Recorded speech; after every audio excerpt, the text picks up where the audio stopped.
হাজারো বছর আগের কথা। এই জমিন একেবারে বিরান ছিল। না মানুষ, না শহর, না আবাদ। শুধু একটিমাত্র মাখলুক এখানে আবাদ ছিল। তারা ছিল জিন্নাত।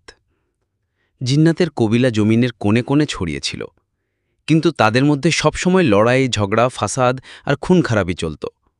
পুরো জমিন যুদ্ধের ময়দানে পরিণত হয়ে গেছিল। এই মঞ্জুর আল্লাহ রব্বুল ইজ্জতের দরবারে পেশ হল। তখন আল্লাহ তাআলা ফায়সালা করলেন, জমিনকে এই ফাসাদ থেকে পাক সাফ করে দেওয়া হবে। ফেরেশতাদের হুকুম দেওয়া হলো। তারা বড় বড় লস্করের রূপে জমিনে অবতরণ করতে লাগল এবং জিন্নাতের উপর জোরদার হামলা করল। জিন্নাতরা মোকাবিলা করার চেষ্টা করল বটে, কিন্তু আল্লাহর হুকুমের সামনে তারা অসহায় হয়ে পড়ল। এই হামলায় অসংখ্য জিন্নাত হালাক হল, আর যারা বেঁচে গেল তারা পাহাড়, জঙ্গল আর দূরের দ্বীপগুলোতে লুকিয়ে গেল। এই জিন্নাতের মধ্যে একজন অত্যন্ত নেক আর ইবাদতগুজার জিন ছিল, যার নাম ছিল আজাজিল। আজাজিল বাকি জিন্নাতদের থেকে আলাদা ছিল। সে ফাসাদ থেকে একেবারেই দূরে থাকত এবং দিনরাত ইবাদত করত। যখন ফেরেশতারা জিন্নাতের বিরুদ্ধে লড়তে এলো, তখন আজাজিল খোলাখুলি ফেরেশতাদের সাথ দিল। ফেরেশতারা তার ইবাদত আর ইখলাসে খুব মুগ্ধ হল। যুদ্ধ শেষ হলে তারা তাকে নিয়ে আসমানে চলে গেল। এখন আজাজিল ফেরেশতাদের মজলিসে থাকতে লাগল। সময়ের সাথে সাথে তার ইলম ও ইবাদতে তার মকাম বাড়তে লাগল, এমনকি আল্লাহর তালার কাছে তার দরজা খুব বুলন্দ হয়ে গেল। কিন্তু এরই মধ্যে তার হৃদয়ে একটি নীরব ক্ষোভ জায়গা করে নিতে শুরু করল। কাশ জমিনের খেলাফত আমাকে দেওয়া হতো। সময় গড়িয়ে চলল। তারপর একদিন আল্লাহ রব্বুল ইজ্জতের পক্ষ থেকে একটি ঘোষণা এলো, এমন একটি ঘোষণা যা সবকিছু বদলে দেওয়ার জন্য ছিল। আল্লাহ তাআলা ইরশাদ করলেন, আমি জমিনে আমার একজন খলিফা বানাতে যাচ্ছি। সমস্ত মাখলুকের মধ্যে হইচই পড়ে গেল। সবার মনে একটি প্রশ্ন ছিল, জমিনে আল্লাহর নায়েব কে হবে? ফেরেশতারা জমিনে এর আগে জিন্নাতের ফসাদ দেখেছিল, তাই তারা বিস্ময়ে আল্লাহ রব্বুল ইজ্জাতের কাছে আরজ করল, তুমি কি জমিনে এমন কাউকে খলিফা বানাবে যে ফসাদ করবে আর খুনখারাবি করবে? অথচ আমরা সবসময় তোমার তাসবিহ ও পবিত্রতা বর্ণনা করি। আল্লাহ তাআলা ইরশাদ করলেন, আমি তা জানি যা তোমরা জানো না। অন্যদিকে আজাজিল এই ঘোষণা শুনে খুব খুশি হল। সে খুব আত্মবিশ্বাসী ছিল যে আল্লাহর কাছে তার যে মকাম, তাতে এখন জমিনের খিলাফত নিশ্চিতভাবে তারই প্রাপ্য। কিন্তু তারপর এমন একটি ঘটনা ঘটল যা সবাইকে হতবাক করে দিল। আল্লাহ তাআলা হজরত ইসরাইল আলাইসাল্লামকে হুকুম দিলেন যেন তিনি জমিনের বিভিন্ন অঞ্চল থেকে মাটি সংগ্রহ করেন। হজরত ইসরাইল আলাইসাল্লাম পাহাড়, ময়দান, মরুভূমি ও উর্বর জমিন থেকে একটু একটু করে মাটি জমা করলেন। এই মাটি বিভিন্ন রঙের ছিল, কোথাও মাটি নরম ছিল, কোথাও কঠিন। এই মাটি দিয়ে আল্লাহ তাআলা একটা নতুন মাখলুক তৈরি করা শুরু করলেন, ইনসান। যখন প্রথম ইনসানের তখলিক সম্পন্ন হল, তখন তার নাম রাখা হল আদম। তারপর আল্লাহ তাআলা তাতে রূহ ফুঁকে দিলেন, আর এভাবে ইনসানিয়াতে শুরু হল। এখন সমস্ত মাখলুকের নজর ছিল হজরত আদম আলাইসাল্লামের উপর। তাতে কি বিশেষত্ব আছে, তারা কিভাবে সবার থেকে আলাদা? এখন আল্লাহ রব্বুল ইজ্জাত হজরত আদম আলাইসাল্লামকে বিশেষ ইলম দান করা শুরু করলেন, এমন ইলম যা এর আগে কাউকে দেওয়া হয়নি, না ফেরেশতাদের না জিন্নাতদের। এখন এই ইলম নিয়ে পরীক্ষা নেওয়ার পালা ছিল। আল্লাহ তাআলার পক্ষ থেকে ফেরেশতা ও হজরত আদম আলাইসাল্লামের পরীক্ষা নেওয়া হল। ফেরেশতারা কোনো প্রশ্নের জবাব দিতে পারল না, অথচ হজরত আদম আলাইসাল্লাম সব প্রশ্নের ঠিক ঠিক জবাব দিয়ে দিলেন। এখন ফেরেশতাদের কাছে একেবারে স্পষ্ট হয়ে গেল যে ইনসান তাদের থেকে অনেক উচ্চ। তারা আল্লাহ রব্বুল ইজ্জাতের হুজুরে আর্জ করল, হে আল্লাহ, আমরা কেবল ততটুকুই জানি যতটুকু তুমি আমাদের শিখিয়েছ। নিশ্চিত তুমি ইলম ও হিকমতের মালিক। এবং তারপর সেই দিন এলো যখন জমিনের খিলাফতের ফয়সালা করা হবে। মজলিসের সমস্ত ফেরেশতা ও আজাজিলও উপস্থিত ছিল। আজাজিলে হৃদয় ইনসানের বিরুদ্ধে হাসাদের চিনগারি জ্বলছিল, কিন্তু তাকে তার ইবাদতের উপর খুব গর্ব ছিল এবং সে ভাবছিল যে আদম তো বেচারা মাটির তৈরি আর আমি আগুনের তৈরি। আমি নিশ্চিতভাবে আল্লাহর নিকটে উত্তম, খিলাফত তো আমিই পাব। এবং তারপর আল্লাহ তাআলা তার ফয়সালা শোনালেন যে জমিনে তার খলিফা হবে ইনসান। আজাজিলের উপর এই খবর বজ্রপাতের মতো আঘাত করল। সে শকের মধ্যে চলে গেল। তার চোখ দুঃখ ও ক্রোধে রক্তবর্ণ হয়ে গেল। এখন আল্লাহ রাব্বুল ইজ্জত সমস্ত ফেরেশতা ও আজাজিলকে হুকুম দিলেন, আদমকে সিজদা করো। আল্লাহ রাব্বুল ইজ্জতের এই হুকুমের সাথে সাথে সমস্ত ফেরেশতা তৎক্ষণাৎ সিজদায় পড়ে গেল, শুধু আজাজিল ছাড়া। কারো সাহসী কুলো না যে আল্লাহর হুকুম অমান্য করে, কিন্তু সেই অভিশপ্ত গর্বে গলা শক্ত করে ক্রোধ ও অহংকার নিয়ে দাঁড়িয়েছিল। দরবারে খোদাবন্দিতে নিস্তব্ধতা ছড়িয়ে পড়ল। আল্লাহ তাআলা জিজ্ঞাসা করলেন, কোন জিনিস তোকে আটকালো যে তুই সিজদা করলি না যখন আমি তোকে হুকুম দিয়েছিলাম? ইবলিস অহংকারের সাথে জবাব দিল, আমি তার চেয়ে উত্তম। তুমি আমাকে আগুন দিয়ে বানিয়েছ আর তাকে মাটি দিয়ে। আল্লাহ রাব্বুল ইজ্জত অত্যন্ত জালালের সাথে ফরমালেন, বেরিয়ে যা এখান থেকে, তোর এখানে অহংকার করার কোনো হক নেই। নিশ্চয়ই তুই জলিলদের মধ্যে। এখন সেই আজাজিল ইবলিস হয়ে গেল, মুরদুদ ও শয়তান। কিন্তু লজ্জিত হওয়ার বা তওবা করার পরিবর্তে সে আরও একটি আশ্চর্য দরখাস্ত করিল, আমাকে কিয়ামত পর্যন্ত মেয়াদ দাও, যেদিন মানুষদের কবর থেকে উঠানো হবে। আল্লাহ রাব্বুল ইজ্জত ফরমালেন, যা, তোকে মেয়াদ দেওয়া হল। কিন্তু ইবলিস সেখানে আরেকটি ঘোষণা করল, যা ছিল একটি চ্যালেঞ্জ, একটি ষড়যন্ত্র। সে বলল, এখন যেহেতু তুমি আমাকে গুমরা করেছ, তাই আমিও কসম খাচ্ছি যে এই ইনসানদের পেছনে লেগে তোমার সরল পথে বসে থাকব। তারপর আমি 4 দিক থেকে তাদের উপর হামলা করব, তাদের সামনে থেকে, পিছন থেকে, ডান দিক থেকে এবং বাম দিক থেকে। আর তুমি তাদের অধিকাংশকে শুকুরগুজার পাবে না। আল্লাহ রাব্বুল ইজ্জত অত্যন্ত জালালের সাথে ফরমালেন, বেরিয়ে যায় এখান থেকে জলিল ও মুরদার হয়ে। এদের মধ্যে যে তোর পিছনে চলবে সেও তোর সাথী হবে, আর আমি তোদের সবাই দিয়ে জাহান্নাম ভরে দেব। এভাবে ইবলিস অত্যন্ত জলিল হয়ে দরবারে খোদাবন্দি থেকে বেরিয়ে গেল। সে ক্রোধ ও প্রতিশোধের আগুনে জ্বলছিল। তাকে সবচেয়ে বেশি ক্রোধ ছিল ইনসানের উপর, যার কারণে সে আল্লাহ রাব্বুল ইজ্জতের মাজলিস থেকে বিতাড়িত হয়েছিল। এখন হজরত আদম আলাইহিসসালামের আসল পরীক্ষা শুরু হতে যাচ্ছিল। ইনসান ও শয়তানের মোকাবিলা শুরু হতে যাচ্ছিল।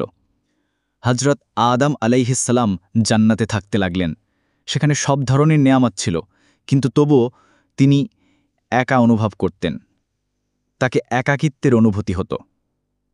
আল্লাহ রাব্বুল ইজ্জত তার একাকিত্ব দূর করার জন্য তার জন্য হজরত হাওয়া আলাইহিসসালামকে সৃষ্টি করলেন। তিনি তার সঙ্গী হলেন। এখন হজরত আদম ও হজরত হাওয়া দুজনেই খুশি হয়ে জান্নাতে থাকতে লাগলেন। আল্লাহ রাব্বুল ইজ্জত ফরমালেন, হে আদম, তুমিও তোমার স্ত্রী জান্নাতে থাকো, যেখান থেকে ইচ্ছা খাও পিও, খুশি হয়ে থাকো, কিন্তু একটি গাছের কাছে যেও না, নইলে তোমরা জালিমদের মধ্যে হয়ে যাবে। জান্নাতে সব দিকে নেয়ামত ছিল, আরাম ছিল, সুকুন ছিল, শুধু একটি গাছ ছিল যার কাছে যেতে আল্লাহ রাব্বুল ইজ্জত মানা করেছিলেন। কিন্তু শয়তান, যে আগেই জান্নাত থেকে বিতাড়িত হয়েছিল, হজরত আদম আলাইহিসসালামের প্রতি হিংসা ও ক্রোধে জ্বলছিল। সে চাইছিল যে আদম ও হাওয়াও আল্লাহ তাআলার নাফরমানি করুক, যাতে তারাও তার মতো জান্নাত থেকে বের করে দেওয়া হয়। তাই সে চুপিসারে এলো এবং হজরত আদম ও হাওয়ার হৃদয়ে ওয়াসওয়াসা দেওয়া শুরু করল। সে তাদের বলতে লাগল, তোমাদের জান্নাতের প্রতিটি গাছ থেকে খাওয়ার অনুমতি আছে, কিন্তু কখনো ভেবেছ কেন একটি গাছ থেকে মানা করা হয়েছে? আসলে কি কারণ? তারপর সে মিথ্যা বলে বলল, তোমাদের মানা করা হয়েছে কারণ যদি তুমি এই গাছের ফল খাও তবে তোমরা চিরজীবন পাবে, তোমরা ফেরেশতা হয়ে যাবে, তোমাদের কখনো মৃত্যু আসবে না। এই গাছ তো সাজারে খুলদ, অর্থাৎ চিরজীবন দেওয়ার গাছ।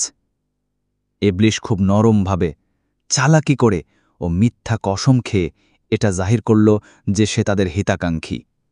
সে বারবার বলতে লাগল, আমি তোমাদের দুজনের ভালো চাই, আমার কথা মানো, এই গাছের ফল খেয়ে নাও, দেখো কি মোকাম পাও। হজরত আদম ও হাওয়া কখনো মিথ্যা শোনেনি এবং কাউকে আল্লাহর মিথ্যা কসম খেতে দেখেনি। তাই অবশেষে তারা ধোঁকা খেয়ে গেল এবং সেই গাছের ফল খেয়ে ফেলল। এটাই ছিল সেই মুহূর্ত যা সব কিছু বদলে দিল। আল্লাহ তাআলার হুকুম ভেঙে গেল। তারা যেই ফল খেল, তৎক্ষণাৎ জান্নাতের নুরানি লেবাস তাদের দেহ থেকে উধাও হয়ে গেল এবং তারা ঘাবড়ে গিয়ে জান্নাতের পাতা দিয়ে নিজেদের ঢাকতে লাগল।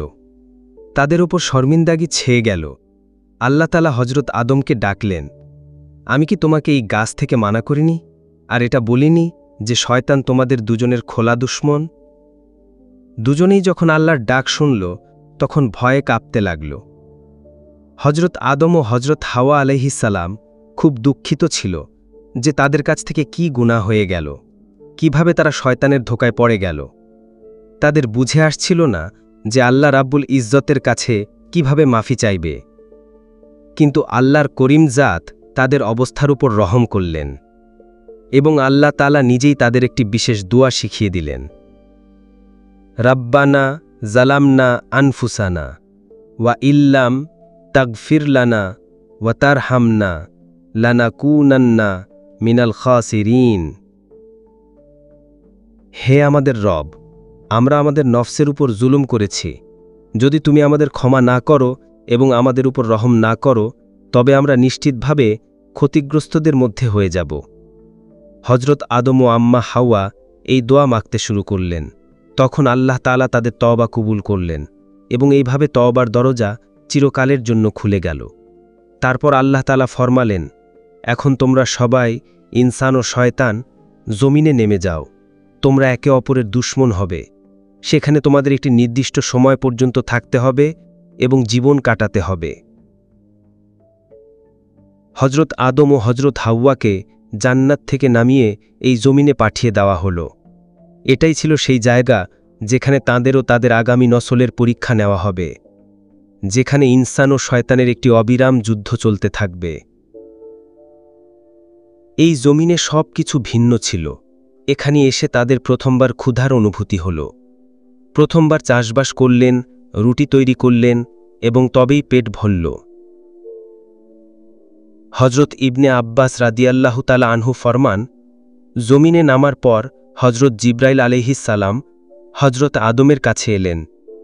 তার সাথে 7টি গমের দানা ছিল। হজরত আদম জিজ্ঞাসা করলেন, হে জিব্রাইল, এটা কি জিনিস? হজরত জিব্রাইল আলাইহিসসালাম জবাব দিলেন, এটা সেই গাছের ফল যার সম্পর্কে আপনাকে মানা করা হয়েছিল, কিন্তু আপনি তা খেয়ে ফেলেছিলেন।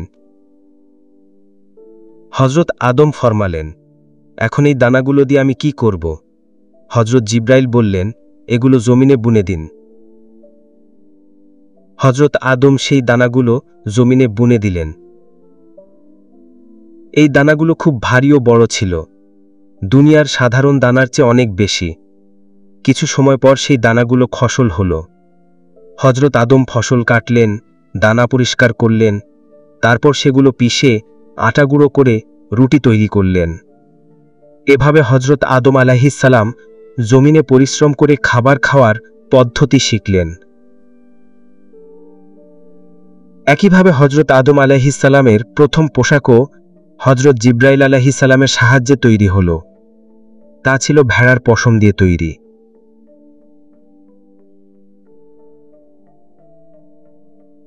প্রথমে তিনি পশম কাটলেন, তারপর চরকায় সুতা তৈরি করলেন, তারপর হজরত আদম নিজের জন্য একটি জুব্বা এবং হজরত হাওয়ার জন্য কামিজ ও ওড়না তৈরি করলেন।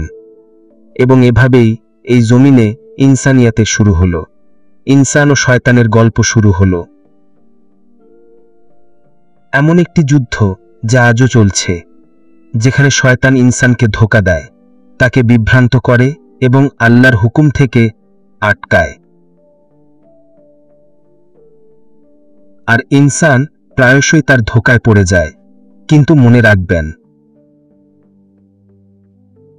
সফল সেই যে গুনাহের পরপরই তার পিতা হজরত আদম আলাইহিসসালামের মতো অনুতপ্ত হয়ে আল্লাহর কাছে তওবা ও ইস্তেগফার করে। কারণ নিশ্চিতভাবে আল্লাহর রব্বুল ইজ্জতের জাত অত্যন্ত মেহেরবান ও ক্ষমাশীল। যদি আপনার এই ভিডিও পছন্দ হয়ে থাকে তবে এটি লাইক করুন, আপনার মতামত কমেন্টে জানান এবং এটি অবশ্যই আপনার বন্ধুদের সাথে শেয়ার করুন, যাতে এই বার্তা সবার কাছে পৌঁছায়। এমনই ঈমান জাগানো ঘটনার জন্য আমাদের চ্যানেল নিয়াজ ভয়েজে সাবস্ক্রাইব করুন এবং বেল আইকন টিপুন, যাতে নতুন ভিডিওর খবর আপনি তৎক্ষণাৎ পান। এখন পরবর্তী ভিডিও দেখার জন্য এখানে ক্লিক করুন।